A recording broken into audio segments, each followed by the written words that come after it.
صحیح البخاری میں اللہ کے رسول صلی اللہ علیہ وسلم کا یہ فرمان بھی سنیے.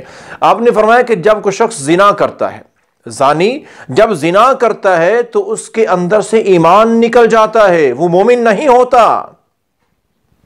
فرمایا کہ پہلے وہ مومن تھا لیکن اس نے زنا کیا تو اس کے اندر سے ایمان نکل گیا. اور ایسے ہی فرمایا کہ جب چور چوری کرتا ہے تو وہ بھی ایمان سے خالی ہو جاتا ہے، اس کے اندر سے بھی ایمان نکل جاتا ہے. اور ایسے ہی فرمایا کہ تیسرا کام، جب شرابی شراب پیتا ہے تو اس کے اندر سے بھی ایمان نکل جاتا ہے. یہ 3 گناہوں کا آپ نے نام لے کے بیان فرمایا، لیکن اس کے ساتھ ہی آپ نے فرمایا کہ بہرحال پھر بھی توبہ کا دروازہ کھلا ہے ان لوگوں کے لیے.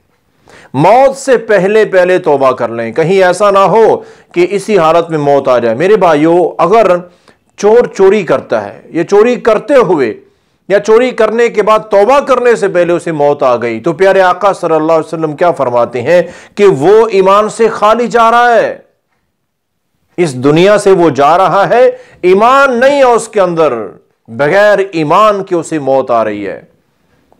زانی زنا کرے اور مر جائے بغیر توبہ کے تو فرمایا کیا؟ اس کے اندر سے ایمان نکل چکا ہے. شرابی شراب پیتا ہے بغیر توبہ کے مر جاتا ہے تو آپ نے کیا فرمایا؟ جب وہ شراب پی رہا ہے تو اس کے اندر تو ایمان ہے ہی نہیں. اگر اسی حالت میں مر گیا تو وہ مومن نہیں مر رہا ہے. جب ایمان ہی پاس نہیں ہے تو قیامت کو کیا منہ لے کے اللہ کے سامنے کھڑے ہوں گے؟